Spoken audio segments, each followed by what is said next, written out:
Meredith Gorman here, and are you still not subscribed to Matt's channel? Well, if you're not, hit the subscribe button because he's giving out free picks each and every week. Hope you have a good rest of your day.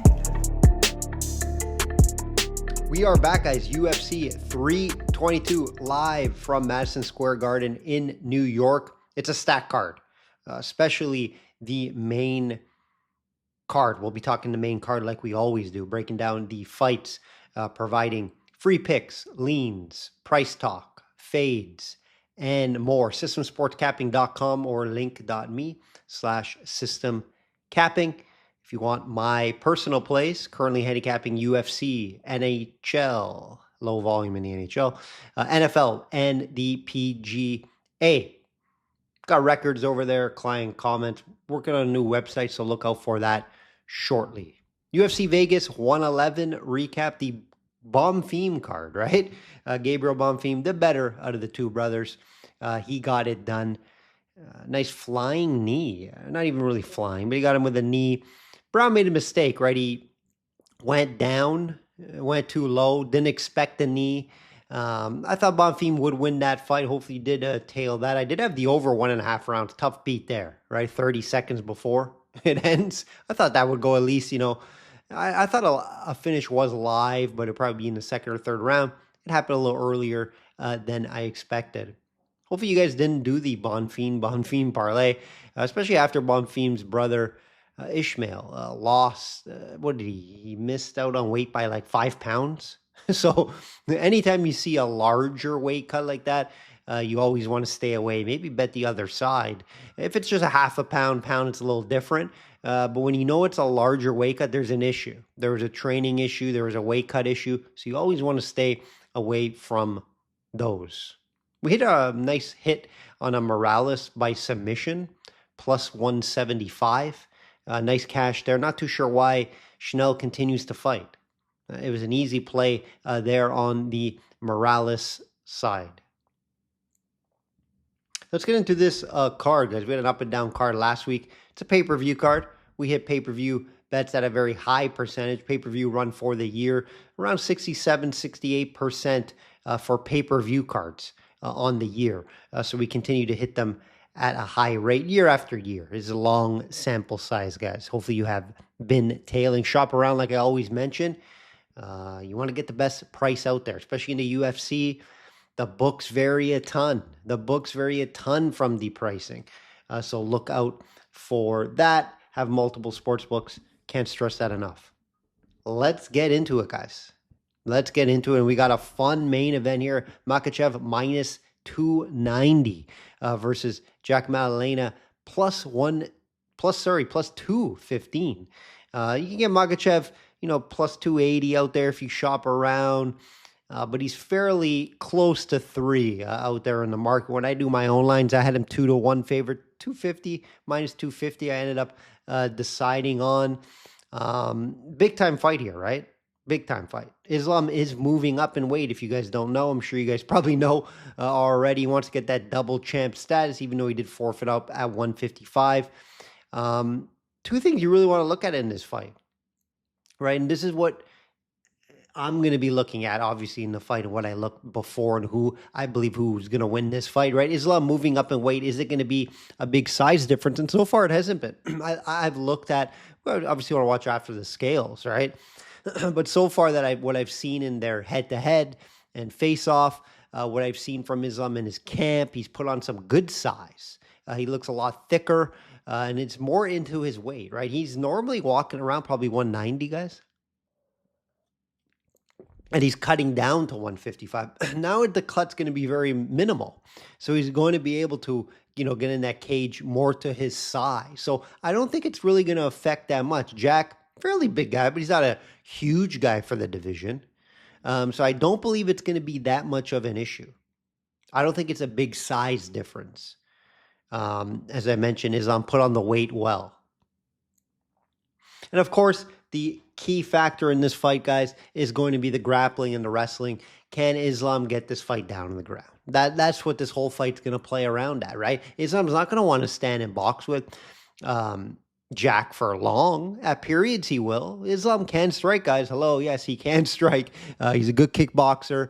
Not a better boxer than Jack. I would give Jack the striking advantage, but Islam's going to have the advantage in the grappling and the wrestling. We have seen Jack taken down plenty of times, right? 69% takedown defense. Gilbert Burns had success taking him down. Basil Havez, peer wrestler, chain wrestler. He was able to take it down a bunch of times. Some people thought he won that fight. I don't think Jack came into that fight already. I don't think he came into that fight clear. Mind, I believe it was short notice as well. So keep that in mind. But Jack, let's be honest, guys. He's not a wrestler. He's a well-rounded fighter that's a really good boxer. That's how you look at him, and that's a great recipe for a champion, right? Let's be honest, right? But Islam, we know he's a specialist. We know he is like no other in the grappling and wrestling department. That's why he continues to win these fights, right? So I do believe he has success versus Jack in that department. If Jack can somehow keep this fight standing, great shot to win this fight. I think he would win this fight if he's able to keep the fight standing, right? He's going to have more volume than him. He's going to be the better boxer. I just don't see it happening. I don't see Islam not able to get this fight down to the ground. He's going to continue to do so, right? Like Bilal, when Bilal had a terrible game plan when he fought him, right? Bilal went in there, thought he was a boxer, thought he was Canelo. Remember all the talk before Canelo? And he lost because of that. And he didn't continue to try to spam takedowns. Now, let's not compare Islam and Bilal.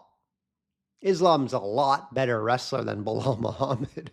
A lot better grappler as well. So we can't compare the two, right? When we saw him fight other guys that can wrestle like a Burns and then a peer wrestler in Basil, he struggled.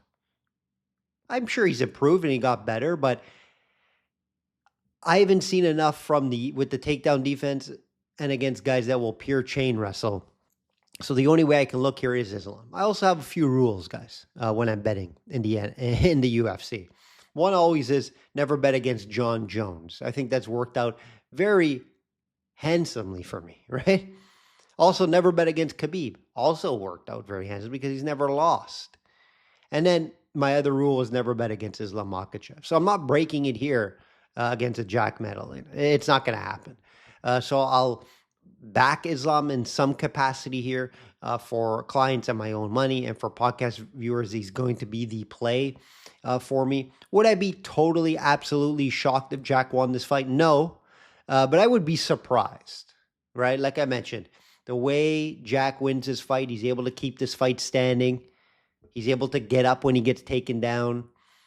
And he's be able to outbox and outstrike Islam. It's a lot to ask for, in my opinion. So Islam will be the play here.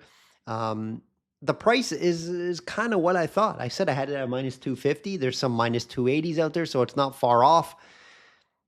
I would lean a decision, but that ground and pound TKO or submission is live. So keep that in mind, guys. Islam will be the play here. Can't wait for this fight. Good fight. Wouldn't say it's like a blockbuster or historic fight, but it's a big fight. It's a big time fight. This card's more I have it more as very deep than a big time fight. But speaking about a big time fight, the co-main event is getting overshadowed, but it's a big time fight. It's a fight we wanted to see for a long time, and Weili's making the step up to do so. Right? It's kind of being overshadowed, this fight. It's a good fight, guys. Very good fight. Weili's stepping up in competition. She'll be the smaller fighter coming up from 115. Shevchenko, I don't think it's a huge difference because Zhang's just very strong, right? I don't think it's going to be that big of a difference. I want to see the weigh-ins for sure and them standing beside each other. But, Shevchenko's not huge or anything. He's just very good shape, ripped.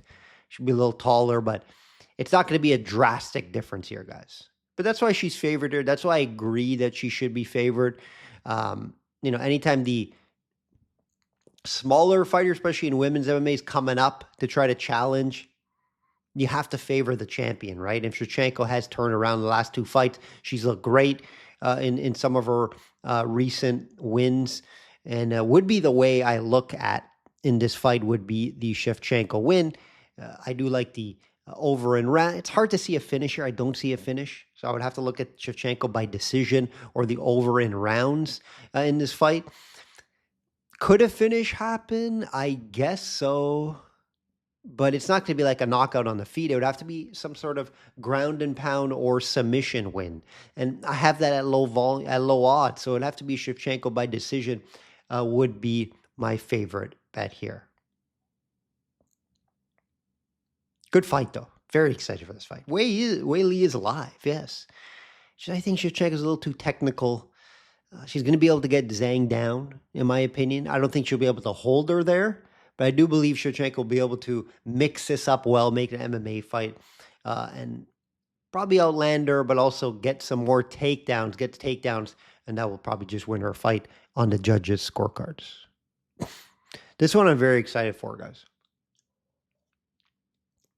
Brady, minus 145 versus Morales, plus 120. Great fight. We have an 18-1 versus an 18-0. 18-0 is the Morales.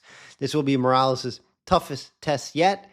Brady, can't really say that. I don't know yet, right? Brady's fought some very tough guys.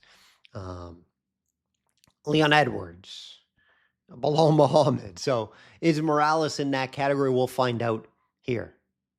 Some value on plus 120?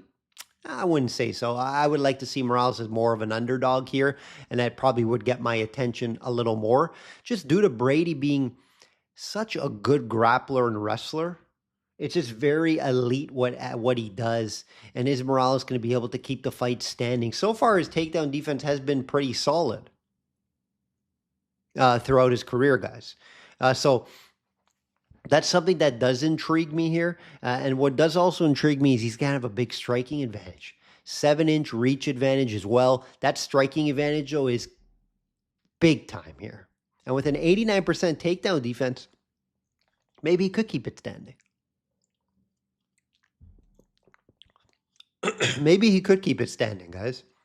And if he keeps it standing, Brady's in big trouble because I have his striking as just average, even a little below average. So this is a great fight to see how Morales keeps this standing. And guys, he could wrestle. He's wrestled in the Ecuadorian national team. So he's just very well-rounded.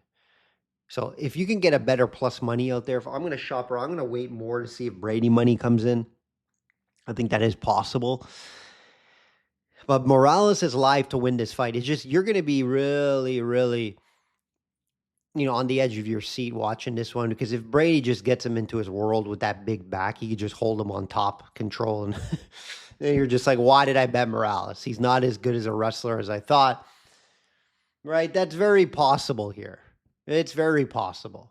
So that's why I'm a little hesitant to take Morales here, because I can just see the Brady path. Take him down, lay on top of him.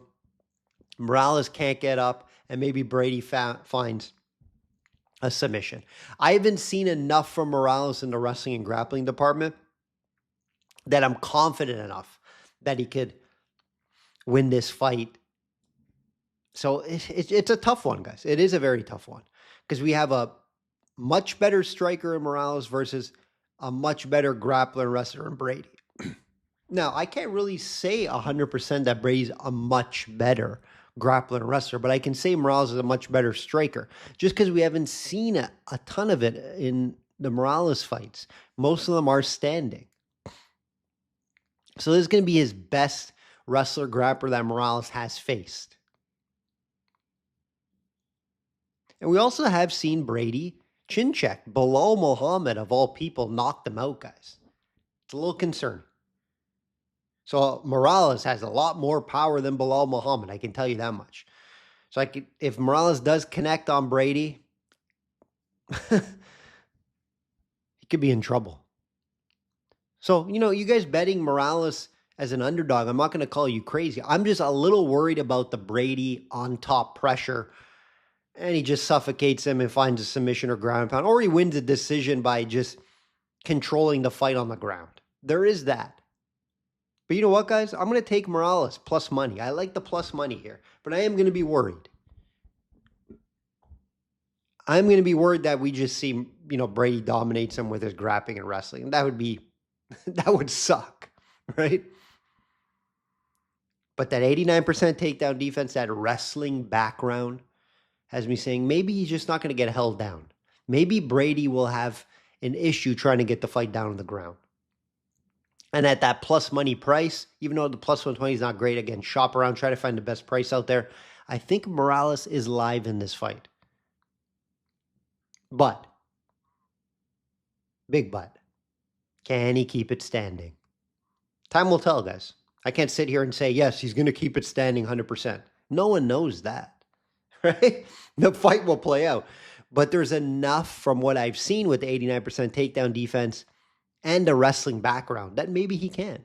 And if he keeps it standing, big striking advantage on the feet. Can't wait for this fight, guys. Winner should get the title shot. Winner of this fight will get the next title shot. So I can't wait for this fight. Maybe my favorite fight on this card, to be honest, guys. Edwards plus 154. There's some plus 160s out there now. And it's very hard to stay off that price against Prada's minus 200. It's very hard to stay off that plus money price with Edwards. Because I'm debating between a few things here, right? I'm debating between great matchup for Edwards. He's finally not fighting a guy that can wrestle. This is his perfect matchup, guys. But then I'm also debating on the other side of what does he have left? He's older. He's coming off back-to-back losses. He's lost the title. Does he want to go back into the grind? He is fighting a younger guy. So you're weighing between the two here, right? He's not half to fighting the Bilal or the Bradys or the Usmans who just want to take him down. He's fighting a Pratas guy who's just going to stand and bang. It's going to be a 3-round kickboxing fight. I expect this fight to go over the 2.5 rounds and the fight goes the distance. That's my favorite play in this fight. The over 2.5 rounds fight goes the distance. Unless some wild head kick or, spinning back fist happens, which we just saw from Pratas on Neil. It could always happen. It's always live, but you have it at a low percentage, right? If I have it at a 15 to 10% hit rate, I'm okay to bet it. Because it's not going to happen. It's only going to happen 1 or 2 times out of 10 if these guys fought. So it allows me to bet it, right? So the over 2.5 rounds fight goes the distance, favorite play here. And guys, it's just a value bet with Edwards at plus 160. I don't think it's priced correctly. I would have Pradas as a slight favorite, minus 125. So I see value here with Edwards. Yes, Pradas obviously could just win this fight, and it's all the reasons that I mentioned. Edwards, how much is he into this fight? How much is he willing to go back for the grind? He knows if he wins this fight, what does it really do for him? He's not going to be able to beat the Bradys of the world. He's not going to be able to beat the guys that can wrestle above him. So that's the only concern I have. A little older. Does he want to go back into it? And we have seen Edwards, he does quit. He does give up in fights. That's the only concern here. And the funny thing is he actually has a wrestling grappling advantage here against Pradas. Will he use that? Will he sneak it in? It's very possible. For some reason, if he's not liking the looks on the feet, he could mix in some wrestling. Remember, he took down Usman in a fight. He can wrestle, guys. It's just against pure wrestlers and grapplers, that's not him. But he has learned and got a lot better with his wrestling. It'd be interesting to see if he's here. Only way I can look if I had to bet a side would be the plus 160 on Edwards. I like the over 2.5 a lot here, though. Fun one to open up the main card, guys. Last one we'll talk about here. Dariush plus 160 versus Saint Denis minus 250. Yeah, I'm going to say there is value here with Dariush at plus 160, even though I'm leaning towards Saint Denis a little more. Dariush, the age, of course, but it's more the chin issues that he has. He's been knocked out 5 times, guys. His chin's not getting better at his age. That's what has me staying off Dariush. I do believe there is value here. I'd say Denis is more of a minus 200, minus 180 favorite. He's on a nice run here, coming off that big win over Ruffy. And I think he's live to knock out Dariush in this fight. So that's why it's difficult for me to back Dariush, even though I think there is some value here. He's alive to win this fight. Right? If he able to get this fight down to the ground, possibly, he might have some advantages. He'll have a pure grappling advantage, but St. Denis very good wrestler, guys. He could get this fight down to the ground. This is Willie Wanu against Dariush. I think he probably wants to keep it standing. Yeah, I think St. Denis wins this fight 7 out of 10 times. So, is it enough for me to bet? 7 out of 10 times, yes, but this price, don't love it. So if I try to find an outcome, I would have to lean him by finish, but Dariush could stay away from the big shot, could slow this fight down with some grappling. But I do believe this fight does not go the distance. I believe we see a finish in this fight, and I am leaning it being from the St. Denis camp. What a fight to open up the card, guys. Should see a finish in this fight. Can't wait to see how this one plays out. This is a great card. Great card. On paper. I always like to stress on paper, because sometimes these cards that are on paper that look great don't turn out to be. Some of these matchups, though, I have a hard time seeing them not being great fights. Even though we may see, no finishes in some certain fights, I expect these fights to be very competitive. So I'd be shocked if we don't see a good card. And there's some good fights on the prelims as well. I'll have the action on a couple of those fights this weekend. That will do it, guys. That will do it. Big time card. Look out, NFL podcast. I'll go listen to that if you haven't already. If you're not already, subscribe to the YouTube channel, like the video. And if you are listening on Apple and Spotify, please rate, review, share with a friend. It always helps. Like I always say, bet smart and know your limits. Enjoy this card, guys.